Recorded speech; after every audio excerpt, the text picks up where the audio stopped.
Hey there, I'm Conan O'Brien. Welcome to Serious Jibber-Jabber. I'm here with best-selling author Evan Thomas, whose latest book, Being Nixon, A Man Divided, provides a compelling psychological portrait of the 37th President of the United States. After reading this book just about 2 weeks ago, I feel for the first time that I might understand Richard Nixon, and that's really saying something. Evan, thanks for being here. This book is fantastic. Thank you. So much to talk about. I will tell you my experience with Nixon. I was quite young when he was president, but when I came of age as a comedy writer, the comedy writers that were older than me, who had been comedy writers in the 60s and 70s, they just thought of Nixon as the ultimate figure of fun, you know? And I think that was the way most of the intelligentsia thought of him. Most pundits, most entertainers. Richard Nixon was Darth Vader. Yeah. And also one of a comical character to them. Then I read this book and see him as a person, and there's a lot of pathos, I read the book feeling like I wish someone could have helped this guy because he had such tremendous promise, and it feels to me like you have a lot of sympathy for Richard Nixon. I do. I mean, I shared the cartoon version going into this. I work for the Washington Post Company. Watergate, that's the people who got. Never heard of that. I didn't get to that part of the book. I'm told everything ends well. That's what I'm told. 2 terms, he goes out on top. I'm not sure it's a tragedy, but it ends badly. Yes. And the Washington Post gets him. Yep. And that's the world I grew up in, journalism. I used to, the owner, Catherine Graham, used to have these dinner parties, and I was working for her, and I would go to them. And at those dinner parties in Georgetown, people would make fun of Nixon. And I shared that view, that Nixon was kind of an ogre or a figure of ridicule. And there are some ridiculous things about Nixon, and he did some pretty dark things. He did. But he was a human being, obviously. But he's a poignant figure to me, too. Somebody who tried to be someone that he really couldn't be, but he did try. What's fascinating, you start the book with this, and what I really love about the book is that it's not an academic exercise. You are telling stories about a person, true stories about a person that I haven't heard about Nixon before, that give you an insight into a facet of his character, who he is.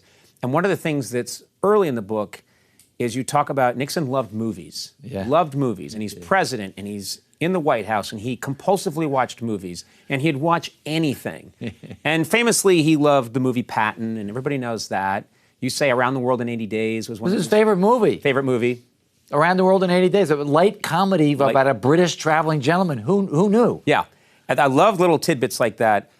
But you have this anecdote, which I think came from someone in his family that maybe one of his daughters, that Richard Nixon, no matter how bad the movie was, people would start to say, okay, this is a bomb. Let's get out of here. Let's leave. And it's the White House Theater, so we can go. We didn't pay any money. Let's get out of here. Nixon is always saying, hang on. Right. It's going to get better. Wait, it'll get better. Wait, it'll get better. It'll get better.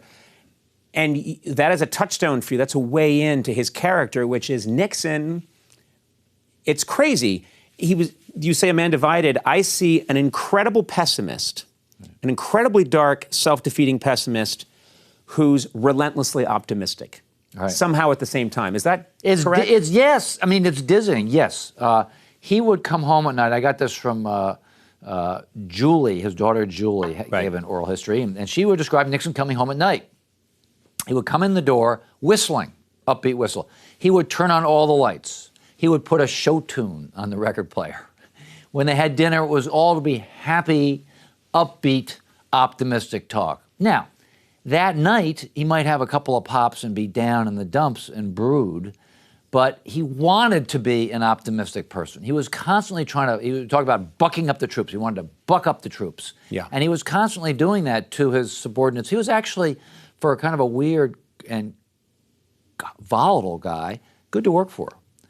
He was good to his staff, and he wanted to make them feel better about themselves and about him. He could not sustain this. No. He would lash out. He would say vile things. People, your viewers have listened to the tapes. We all have. Yeah. He would make anti-Semitic remarks. I mean, it's terrible. Right. But he wanted to be a happier person. He could not sustain it, but he wanted to be that person. He's got these yellow legal pads. I don't think most Americans know this about him, but he always had these legal pads, and at night he would go over to the executive, what was it called? The EOB, the executive office. Executive office building, that's right. And he'd, sit in a big recliner with his legal pad, or he'd go into a study in the off the Lincoln bedroom or something, and he would sit there and he would write out these kind of self-help slogans compulsively. Yeah. Leadership. I mean, about upbeat, a man of action, joyful. That was my favorite one. He wanted we do not associate Richard Nixon with the word joy. Also, and yet he used that word. Yeah, who writes almost like they're doing homework on a legal pad? Right. I will be joyful. Right. That is not the essence of being joyful. No. And to me, I read the book, and I felt a sadness for him. And some people watching now may say, how can you say you felt sorry for Richard Nixon? Because you have to know, and through this book you have to know what he grew up in, what he came from, which was terribly depressing and sad. Right. I mean, his whole life, and I didn't know this until I read your book, his whole life, he lived in fear. He loathed and admired anyone who went to Harvard, those Harvard types, those Harvard. I hate them, but I also, Kennedy went to Harvard. I didn't know, and it's in the book, that he had an opportunity to go to Harvard. Yeah, well, he would say, as you say, no more Harvard bastards in my cabinet, right? Mm-hmm. But here's the thing about Nixon, and he didn't say this just a few times, again and again. No, and he would get the staff going on. But a couple of things. One is he got into Harvard himself and couldn't go there because he didn't have any money. He got a scholarship, or would have gotten a scholarship, but no money even to physically get there. Yeah. But also, he said no more Harvard bastards, and then he hired them. His chief national security advisor, Henry Kissinger, is a Harvard professor. Yep. His chief domestic advisor, Daniel Patrick Moynihan, is a Harvard professor. It's confusing because with Nixon, his Attorney General John Mitchell used to say, watch what we do, not what we say.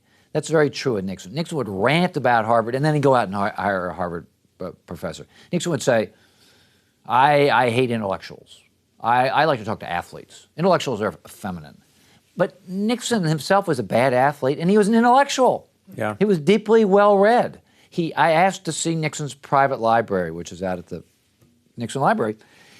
Political philosophy, philosophers, political biography, underlined, just like in college, little stars and all that. He was most politicians don't read anything. Yeah. They could barely read their talking points. Right. And Nixon, because he was lonely and weird and didn't like talking to people, spent hours and hours deeply reading into political philosophy.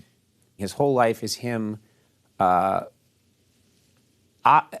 opposite to his nature, acting completely opposite to his nature. He is shy. He is not a glad-hander. Well, what does he do?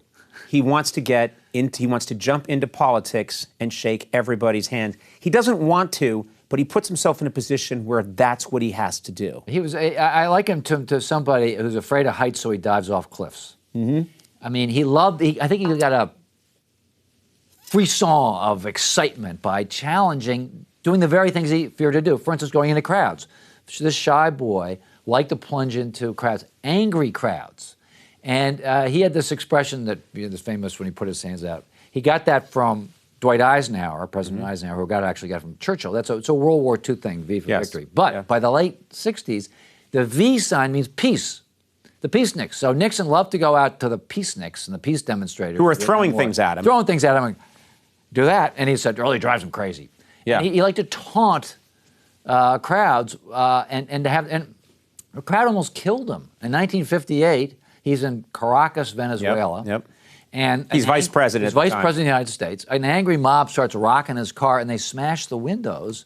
And the Secret Service guy next to him pulls out a pistol and says, I'm going to shoot some of those SOBs. And Nixon says, put away your gun. Only if they come into the car and drag me out do you shoot him. So he was physically brave. Yeah. And I think he liked to have his courage tested. Well, I was about to say his moral courage. That's a more complicated subject. But he liked to test himself. He was compelled to go, and this is unlike many politicians, compelled to go where he would most not be wanted. Right. So there's that famous scene that you depict in the book where he just can't sleep. He's up all night. There's a big demonstration in Washington. You can't imagine a modern president doing this. He gets up, in the wee hours of the morning and goes to the Lincoln Memorial and starts trying to connect personally with protesters who are staying up all night. It's a disaster. And it goes badly because he just doesn't know how to do it. But you can see his intention is, I just want to go talk to these kids and bridge the gap. Right, and bridge the gap and relate to them. But he starts talking about Winston Churchill. They don't even know who Winston Churchill is. And these are sleepy, stoned kids. It's 5 o'clock in the morning. They've driven all the way to Washington. They probably think they're having an acid trip. Or they can't believe it. Yeah, Richard Nixon is there. There's the President of the United States standing there with his Manolo, but the Secret Service is far away at the Lincoln Memorial. And, then Nixon tries to relate to them by talking about football and surfing. And so, of course, they make fun of him later with the reporters. And it's kind of heartbreaking that Nixon wanted to reach out and talk about the meaning of life to these kids. And who is this strange guy? It just didn't work. He is physically very awkward to almost like an Inspector Clouseau kind of degree. Right. You have all these great anecdotes of him going to sign an important a document, but he can't get the pen off, but then he tries to put the cap off, but then he tries to put it back on, but stabs himself and then gets ink on the document. And you really do feel like it's a Peter Sellers routine. Well, he had, one of the things that the president does is to pin medals on war heroes. But Nixon kept stabbing the recipient with the pin. So Brent Scowcroft told me, his military aide, they had to get special Velcro medals so that he could just put Velcro on. Yeah. And the thing about the tapes, the famous tapes, yeah, they were voice automated. Automatically went on. Why? Because he couldn't figure out the buttons. He couldn't turn on his own tape. He couldn't open an aspirin bottle. He couldn't use a dictaphone. He just couldn't do any of that stuff. So the tapes were voice activated, and they heard everything. A lot of stuff. They heard everything. You talk about his hands. Yeah. His hands kind of spun a lot, and he would go. Yeah, he couldn't talk. He would just. He was literally speechless. This is a guy, a politician, who gives hundreds of speeches a year, and it goes into crowds and has to. He did have one thing which I envy. He had a good memory, could remember names. And he was shy, but he could remember your name. And he was relentlessly prepared. He would write on index notes, Conan O'Brien, brother of, right. Son of. Went to goddamn Harvard. Right. He'd write all this data so that when he met you, he'd spit it all back to you and you were impressed by it. And that compensated for and really overcame his kind of essential shyness.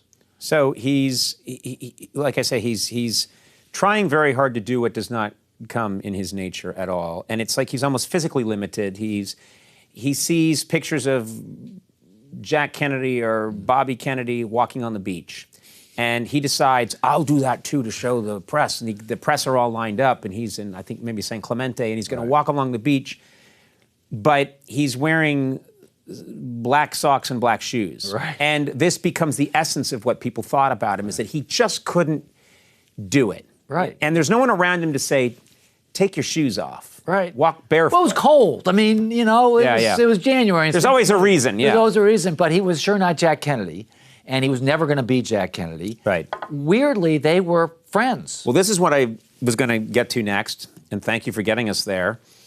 You have some anecdotes in here. Again, I didn't know. They both start in Congress. They're both fought in the war, and they're both part of this surge of young servicemen coming back and getting elected in '46 to Congress. Right. And so they're in the same Congress together, and they get to know each other. And you tell this story of them riding a train, sharing a train car together, an upper berth and a lower berth, and hanging out like these two pals, which is mind-blowing to think about now. Yeah, I mean, when you consider what came later, but they're about the same age, they're vets, and this is interesting. Nixon sensed in Kennedy a kindred shyness. For all of his glamour, Jack Kennedy actually was a bit of a loner himself and shy and diffident. It was charming. It was catnip for women. But Nixon related to that. Now, Nixon was going, after they met, Nixon went to Europe on a fact-finding trip. And Kennedy, of course, gave him the names of 3 girls in Paris. To look up. To look up. I love that story. Yeah. Nixon's off to and you know that Nixon has no interest in. No. That's the furthest thing from his mind, and just this idea of JFK saying, "Well, you know, while you're there, look up these girls. They're good girls." But there's that, and there's also Kennedy, when he was a senator. You know, he had this terrible back ailment. He's got Addison's disease. He's in the hospital and he's near death. And I thought this was stunning. Nixon visits him in the hospital. And when he walked out of the hospital room, he's weeping. He's crying. Nixon is crying. Crying because he's afraid Jack is going to die. Yeah.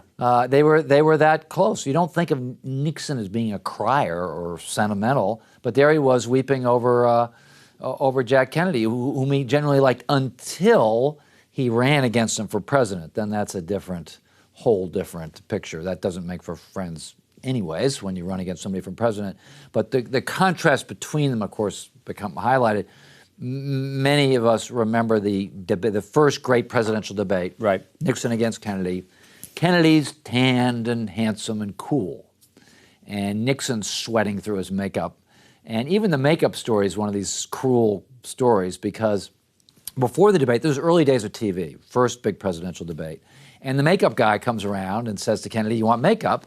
And Kennedy says, "No." Then he goes back to his green room and gets Max Factor fancy makeup. Kennedy, right? He said in front of Nixon, "I don't need makeup." So but then he went off privately and got makeup. Exactly. Yeah. So they asked Nixon, "Do you want makeup?" And Nixon says no. Because he saw Kennedy. Say no. Yeah. So then he goes and one of his aides goes down to Michigan Avenue and gets some hideous thing called shave stick, which is this grease that they rub on his 5 o'clock shadow. And if you watch you can Google this and watch it on YouTube.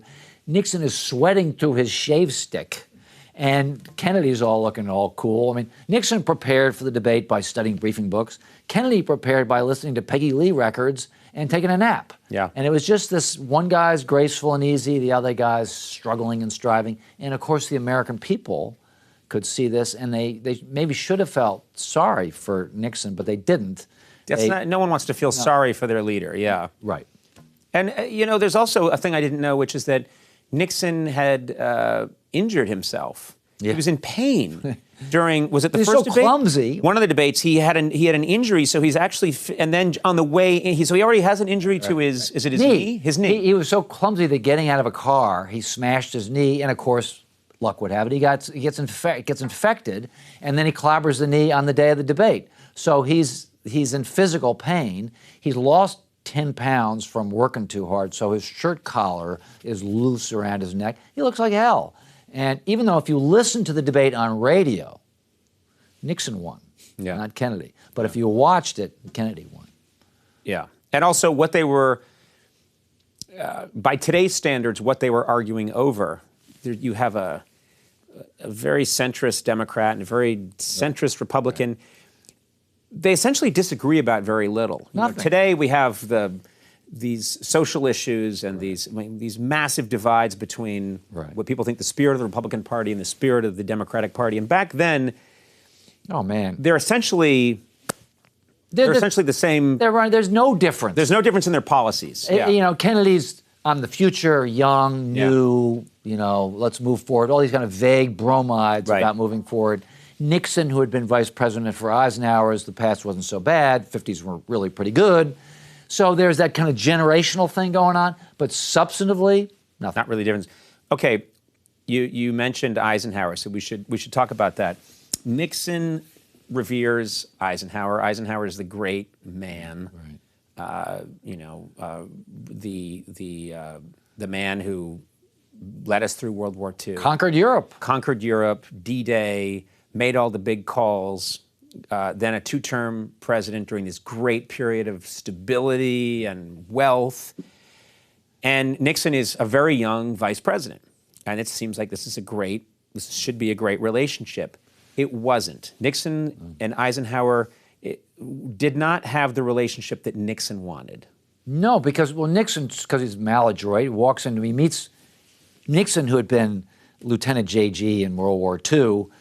Eisenhower had been 5-star general. Nixon walks in, the first thing he says is, "Hi, Chief." Yeah. And you didn't say "Hi, Chief" to Eisenhower. So right away, because Nixon's just feeling awkward. He's a blurter, like I do. There's a cocktail party. So I don't know what to say. "Hi, Chief."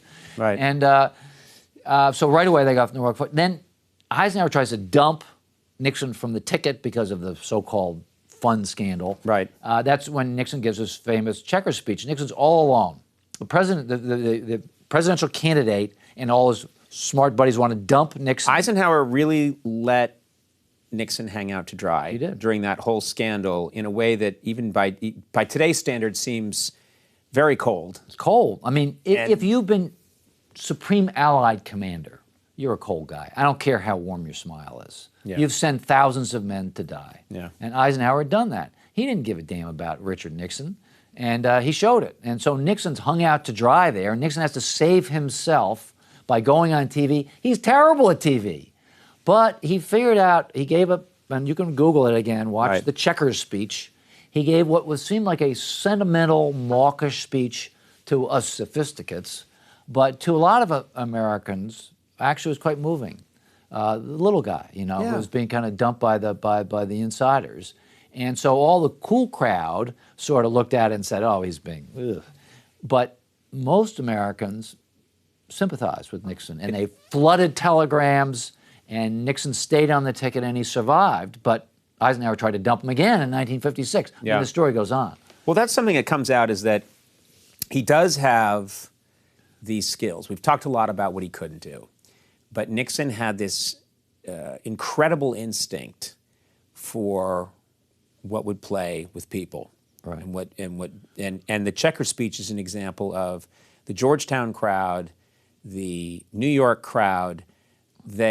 All the people that Nixon, he didn't like them, they didn't like Nixon. Yeah. They all watched the speech, and you see echoes of it today, where we have these candidates, and Trump comes up. And all of us are thinking, yeah, who is this clown? This is crazy. Yeah. What are we talking about here?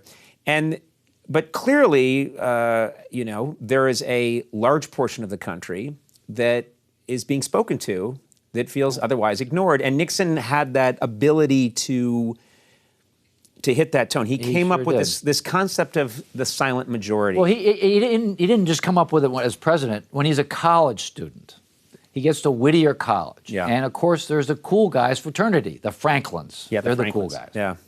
So Nixon starts a fraternity for uncool guys because there are more of them. Early political perception. Side with the outsiders against the insiders. If you want to get to 51%, if you want to get a majority, the silent majority. That's when the silent majority, that's a phrase he uses in a speech in 1969. But he gets the idea at 1930 at Whittier College. He runs for student body president, basically against the cool guys, against the insiders, against the establishment. Mm-hmm. He never stopped doing that, and he was good at it. In 1972, Richard Nixon, this hopelessly shy guy, wins one of the greatest landslides in history. Mm-hmm. He destroys George McGovern, wins every state except for Massachusetts. And this is the important part. He wins 35% of the Democratic vote. Yeah. 35% of Democrats. How did he do that? He was good at peeling away Democrats who were disaffected with the Eastern establishment, with the New York Times, with the networks, with Harvard, with Wall Street. He peels all those folks around, the outsiders, because he stands for them. They sense that he's on their side against the elites. That's exactly what's happening now in our modern politics. It's all become running against.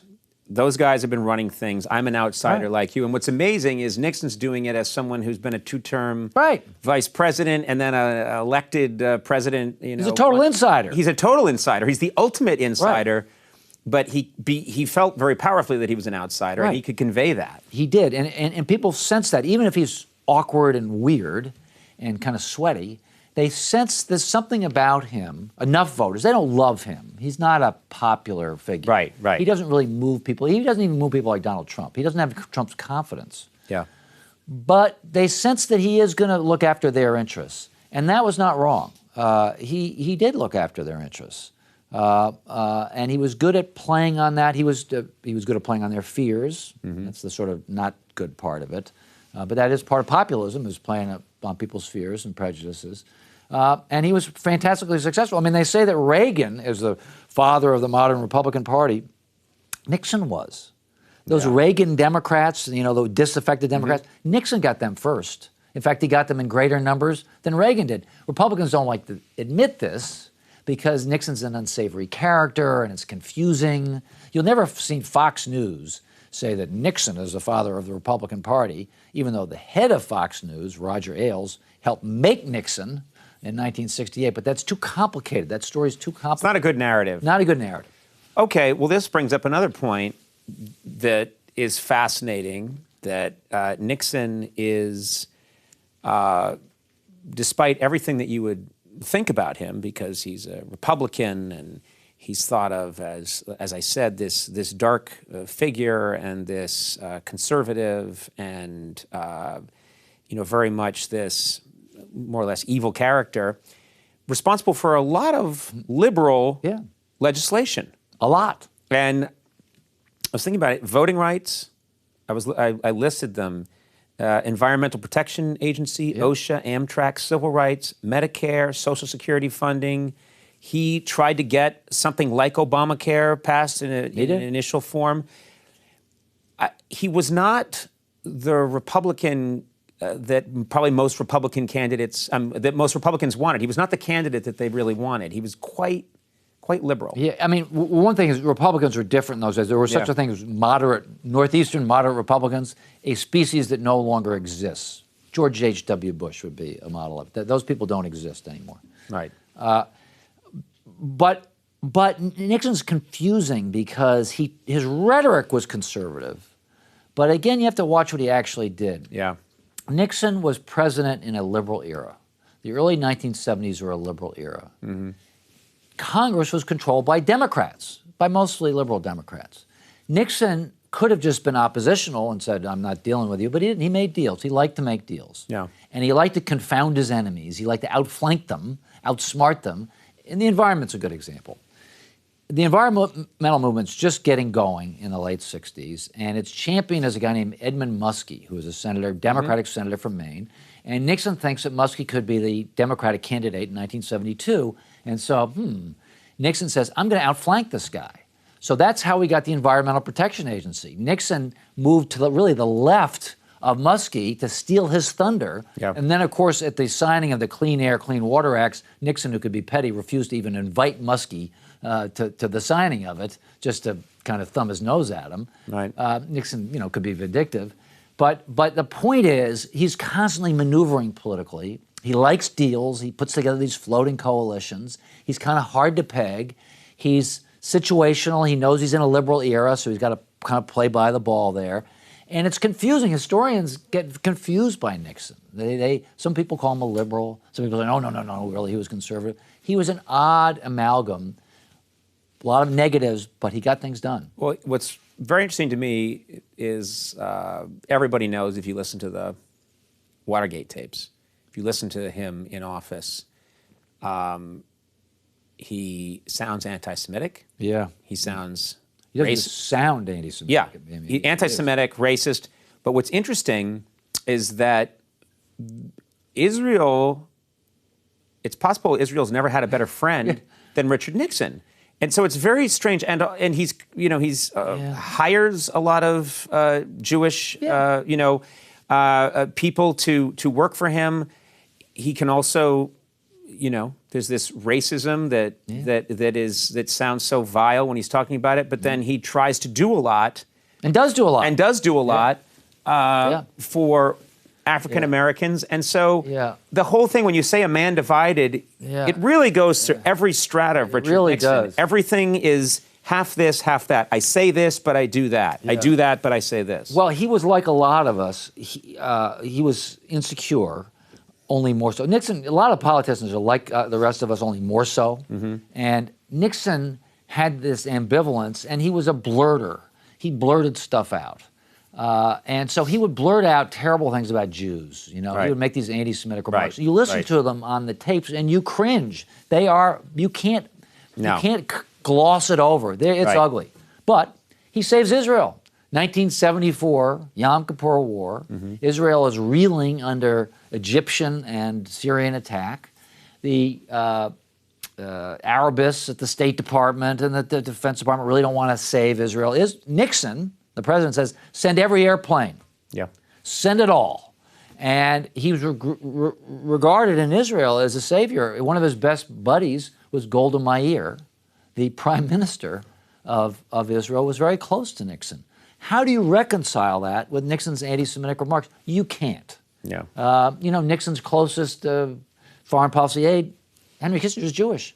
Head of the Federal Reserve, Arthur Burns, Jewish. One of his chief speechwriters, Sapphire, Jewish. Yeah. There's something almost schizophrenic about it. Yeah. Let's talk about the people around Nixon, the people he surrounded himself with, the people that and it's interesting because Kissinger is a great example of someone who he very much understands and admires Henry Kissinger and wants him in his corner, but also is aware that Kissinger may not always be working in his best interest. Kissinger comes across as an insecure guy. Nixon's insecure. Kissinger's a star. Nixon's wary of it. But many times Nixon could have ejected Kissinger, but he doesn't. Right. So it's a wonderful, awful relationship. They do great things together. They go to China. They negotiate an arms control deal with the Soviet Union. Nixon's the first president to go to Moscow. They start the Middle East peace process. Kissinger deserves great credit for that. But meanwhile, they're caught in this high school one-upsmanship, and Kissinger, to his discredit, is selling out Nixon at these fancy dinner parties in Georgetown. Nixon used Kissinger to be kind of an ambassador to Georgetown, to the smart side. Because he was accepted, Kissinger was accepted. He's charming. And he would go to Katharine Graham's house. He would go. He would. I've seen him there. I mean, he was funny. He was self-deprecating. Self-deprecating charm. Nixon had none. Yeah. So that's great. Except that Kissinger starts to sell out Nixon at these dinner parties. He starts making fun of the president, and of course it gets back to Nixon. Of course it does. And Nixon tries to be philosophical about it and says, well, it's for Henry's ego. I have no ego. I'm not worried about this. But we have to be nice to Kissinger. And when Kissinger would leave in the evening, Nixon would say, well, there goes Henry to see his friends in Georgetown, or there goes Henry to leak to the Washington Post. And he tried to make a joke of it, sort of a bad joke of it. Yeah. But it hurt. And the famous tapes that we've heard so much about, they are installed 2 years into Nixon's term because of Kissinger. Kissinger's going around town saying all the good ideas are his idea, right? Going to China, that's all me. And Nixon was mad because it actually wasn't the truth. Going to China was not Kissinger's idea. It was Nixon's idea. In fact, when they tell Kissinger that Nixon's thinking of going to China, Kissinger said, fat chance. Right. We're not doing it. So Nixon is jealous and he's aggrieved and he wants a record. He puts that taping system in so there's a record of what actually gets said in the Oval Office so that when they're writing their memoirs, they'll have real proof. Yes. Yeah, it is Shakespearean that he puts the taping system in. That hangs him. Yeah. That hangs him. So he's got these people, he's got Haldeman, he's got Ehrlichman, and what's interesting is I always think of Nixon as an incredibly tough guy, and in his way he was tough, but what comes out in the book is that he is pathologically non-confrontational. Right. He does not want to confront anybody. So this guy who can order these Christmas bombings, this guy that can, on these tapes, lash out in this very violent way, doesn't want to confront anybody. Right. And that is a real weakness, too. It sure is. And it gets him into big trouble in Watergate because Watergate is seen as this massive conspiracy to disrupt the Constitution. And Watergate was bad. They did do illegal bad stuff. But the real problem was that Nixon could not confront his own subordinates. He didn't know about the Watergate break-in. He didn't know about the break-in to Ellsberg's psychiatrist's office. He didn't know about these Washington horrors, as Mitchell called them. But he engages in a cover-up because he cannot bring himself to get everybody into one room and say, what the hell is going on? What the hell is going on, and do something about it. He finally does 9 months after the break-in. There's sort of a meeting. It's a kind of a bogus meeting. Right. Nothing really happens. It's too late. It's too late. Nixon is on his way down. Well, he's, what did fuel the Watergate break-in and what fueled a lot of Nixon's problems is that he'd get very dark and he'd get very vindictive, as he said, and he would throw out ideas. And what he really needed, when I read the book, I thought, what he needed was people around him to say, what are you talking about? You're going to China, you're going to Russia, you're about to win a landslide second term. What are you talking about? Knock it off. He would throw out these crazy ideas, and there were people around him who would say, hey, wait a minute, I know a guy who could take care of this. Well, yes. That's it, when he's enabled a little bit by people that are listening to him when sometimes he didn't expect anybody to take him seriously. Even that's, yes, but even that's complicated because Haldeman and Ehrlichman is two, the Berlin Wall, as they were called. Yeah. There's a lot of evidence of them not carrying out Nixon's orders. Of them knowing not, this is a crazy blurt by the boss, we're not going to do it. Right. Haldeman buried all sorts of nutty Nixon orders. Kissinger told me a time when Nixon got drunk and told him to bomb Damascus, and he just waited until Nixon woke up and sobered up. But when he told him, what's interesting is when he told Nixon, I didn't do that, Nixon would be like, oh, good. Good. Right. You understood that I just had too many drinks. Right, yes. But, of course, people get exhausted, and after 4 years, Nixon's ranting, it had a kind of corrosive effect, a kind of poisonous effect. If you do this for long enough, even if your aides try to save you from yourself, they get worn down. And, of course, the junior aides don't quite understand the next level down from Haldeman and Ehrlichman, John Dean, the kind of next junior level. They think Nixon means it. He's the president. He's the president. Yeah. And, one of the things that happened, this gets a little complicated, but for years the FBI used to do the dirty work of presidents. J. Edgar Hoover, remember him? Mm-hmm, He sure. was a bad guy. Yeah. And he would blackmail presidents and also do their dirty work. Right. But by about 1970, Hoover can feel the wind is shifting. And, people are suing the FBI for illegal bugging. The Warren Court, the liberal Supreme Court, had suddenly discovered the Bill of Rights and the Fourth Amendment. Mm-hmm. And Hoover goes, I'm getting out of this business. He gets the FBI out of the spying for the president business. So Nixon has to go in-house. And they create the plumbers. Who are the plumbers? Hunt and Liddy, who sound good on paper, CIA, FBI, but they're actually kind of losers. They're goofballs. They're goofballs, and they've been dumped in the great bureaucratic tradition. The CIA dumped Hunt on the White House to get rid of him, not to promote him. What's really funny is that Hunt, they want to get rid of Hunt, the CIA. Yeah. And because he is, the kind of guy like a Barney Fife that will shoot himself in the foot, Right. He's kind of a ridiculous figure. But to get rid of him, they talk him up to the White House and say, this guy's really James good. Bond. This guy's James Bond, and the White House buys it. And then, of course... Because they don't know any better. Yeah. It's not like there's some arch criminal running the plumbers. It's run by a guy named Eagle Krogh, Bud Krogh.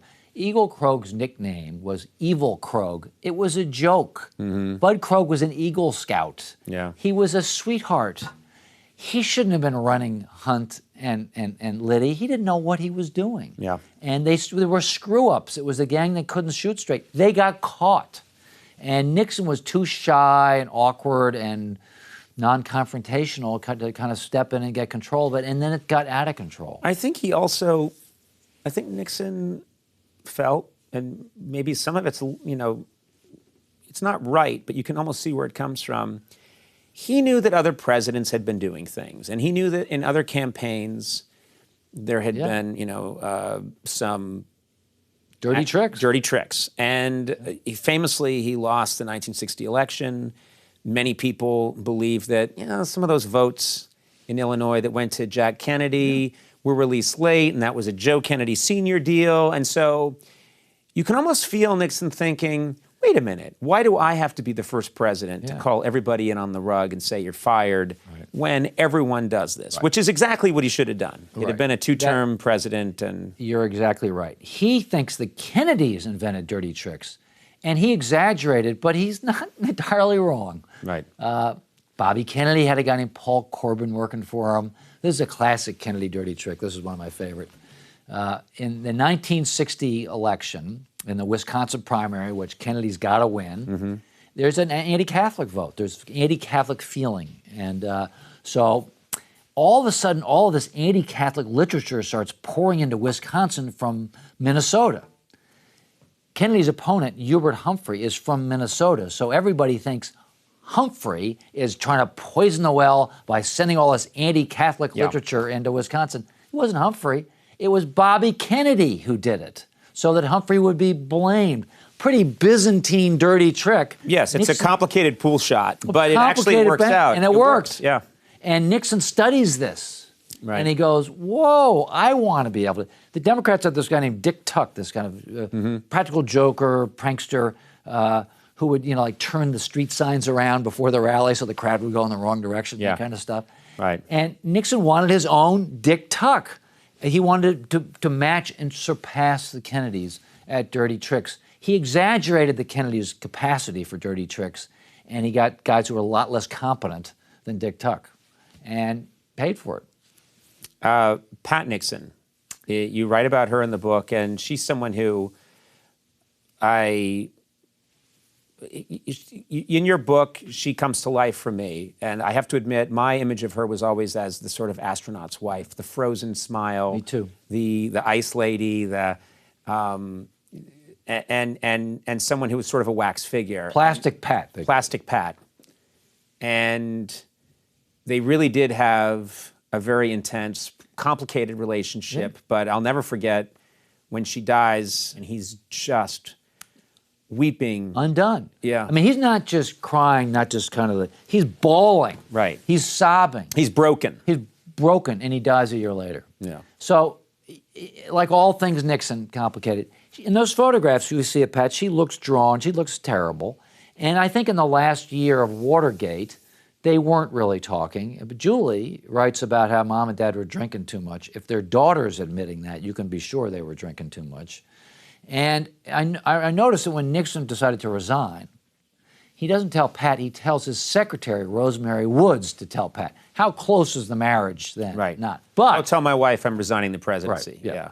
So what's up? Send a memo. But if you read their love letters, there's real romance and passion there. Nixon was Pat, and also I ran a picture in the book of Pat in the 1953, not the later Pat. Right. Pat's a knockout in 1953. She is, yeah. She's gorgeous. She's as pretty as Jackie Kennedy. She's about 10 pounds heavy. She's curvy. She's lovely. And Nixon, one of Nixon's writers told me, Nixon was like that guy in high school who couldn't believe his good luck and that he married the prettiest girl. Yeah. And Nixon was so determined to woo Pat that he would, I love this, drive her on dates with other men. He pursued her for 2 years. He would drive her, drop her off at some guy's house. That part's unbelievable, that she's on a date with someone else.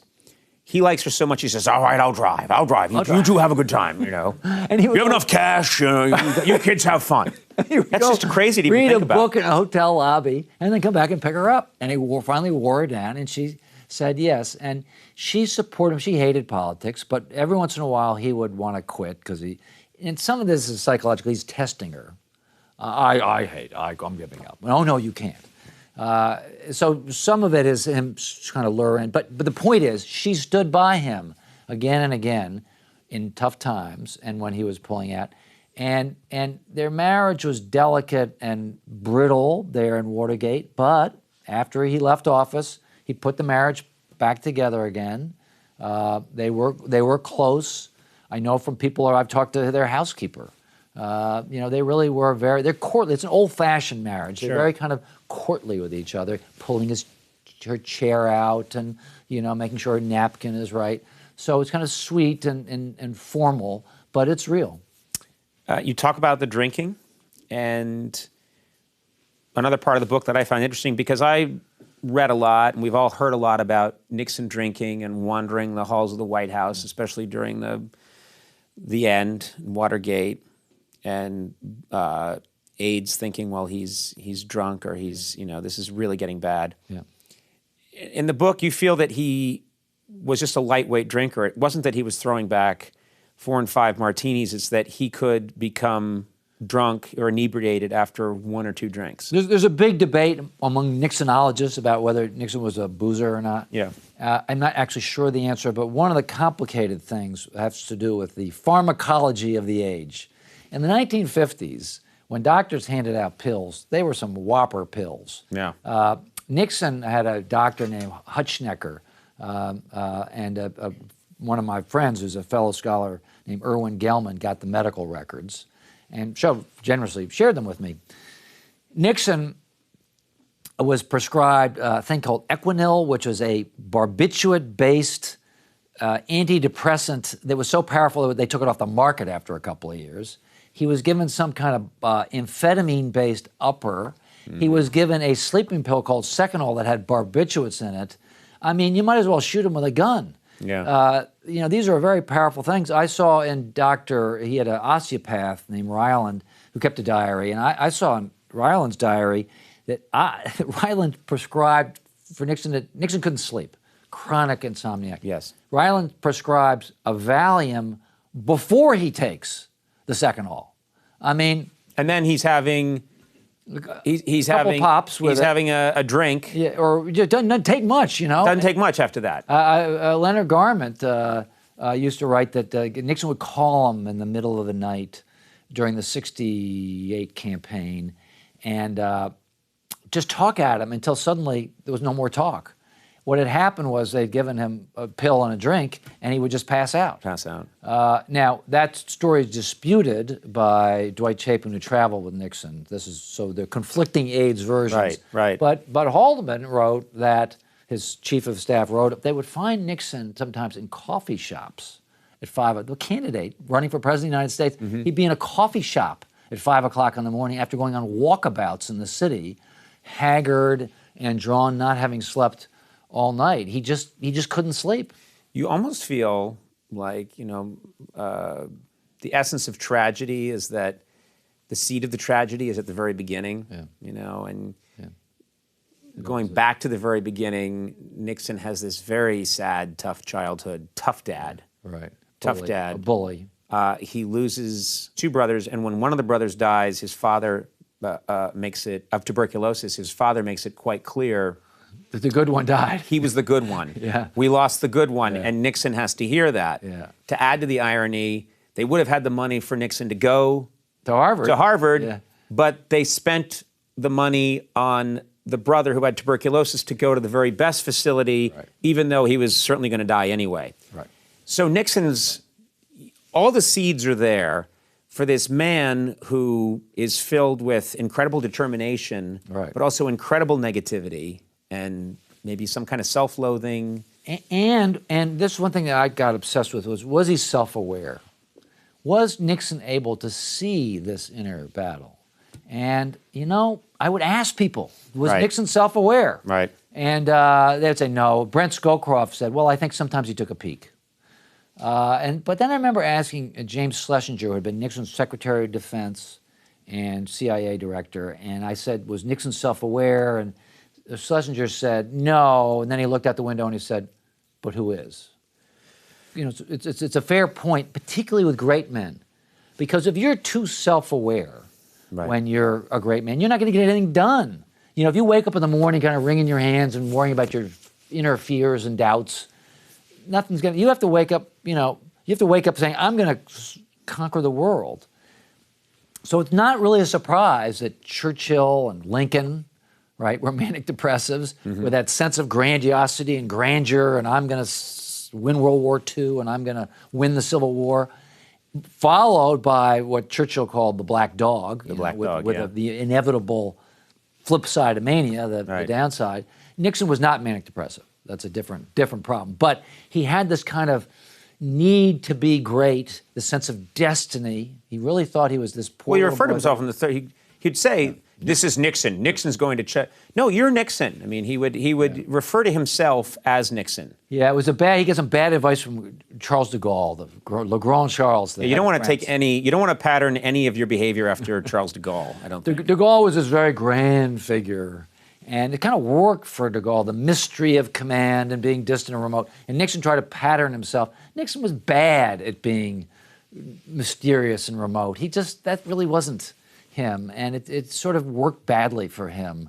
Not sure that Nixon himself believed it. It was one of these things where trying to persuade himself late at night, I'm going to be mysterious and remote. Repeat after me, mysterious and remote. I'll write it on if I write it enough 50 times. 50 times, I'll be that person. Yeah.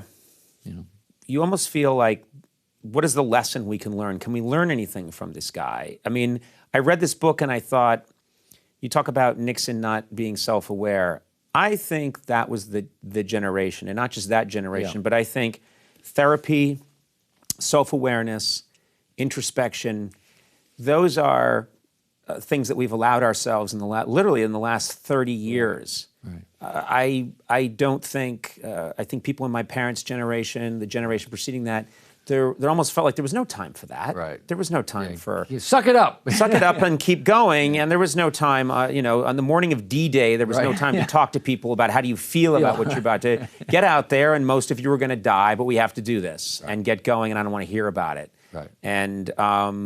Nixon wanted to be that Eisenhower-like figure, but actually, by our modern lights, needed a good shrink. What's the lesson from this? I love to go to teach class and draw lessons. There is no lesson. No. Nixon's sui generis. He's one of a kind. There's not going to be another Nixon. We're never going to elect a weirdo like that president of the United States. It's not going to happen. I may have to play this for you in a year and a half. Okay. Maybe I spoke too soon. Yeah, that was it. Man, I can't believe you said that. Yeah, this will go viral in a year. All right, well, we have a question from social media, if you're ready for this. Sure. This is from Benjamin Carthel. And he said, if modern news and social media of today was the norm during Nixon's presidency, how do you think Nixon would have been portrayed? How would he have handled it? Good question. I don't think Nixon would have done well with more exposure. I mean, the weird part would have come out sooner. People would have made fun of it, his awkwardness.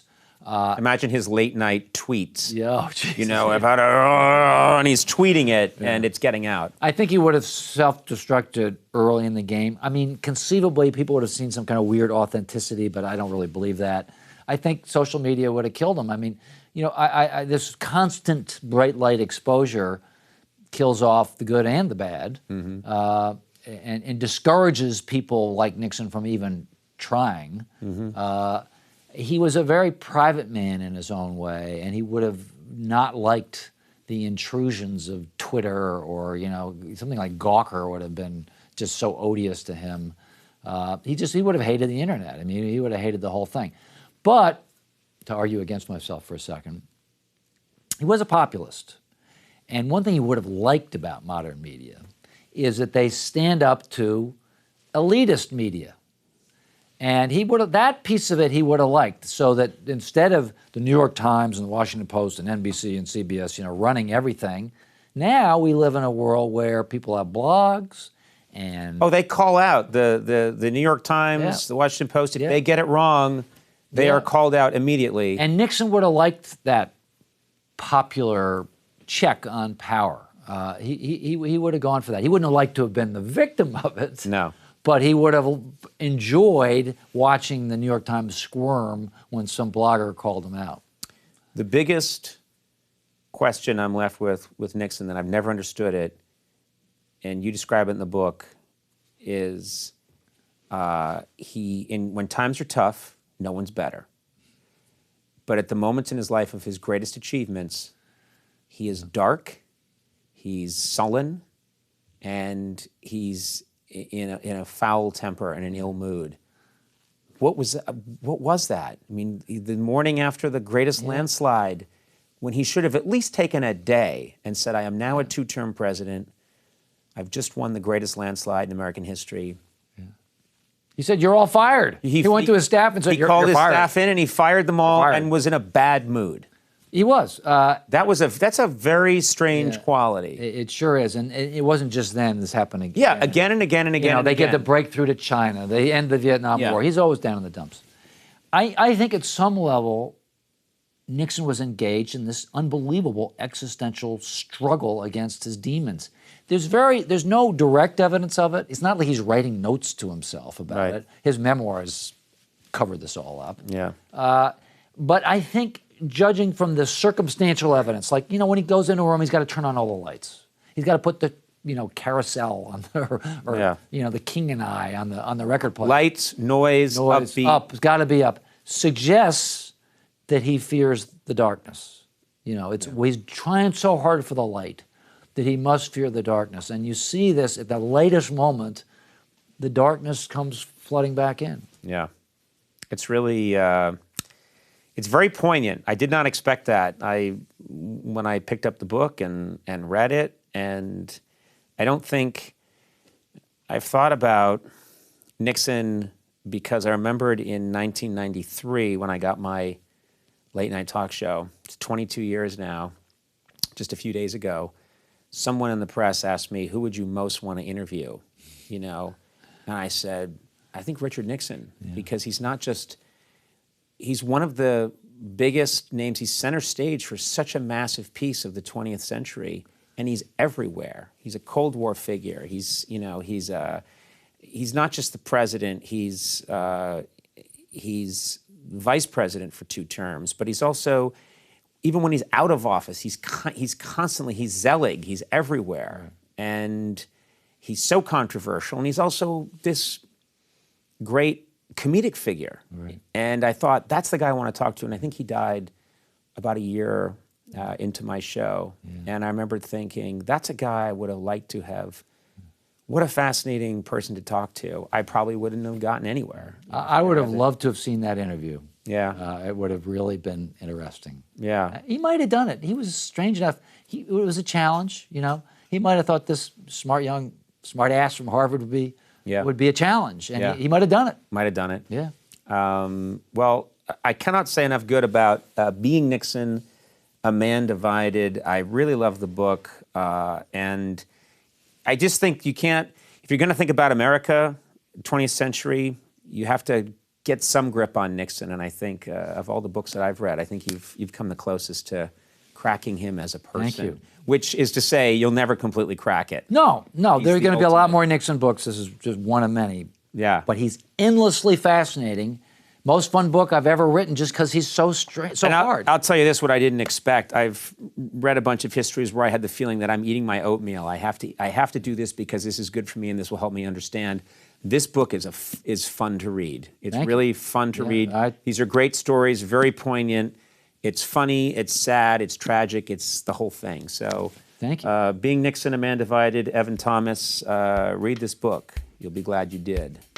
Thank you so much for doing this. This is really fun. Thank you. Thank you.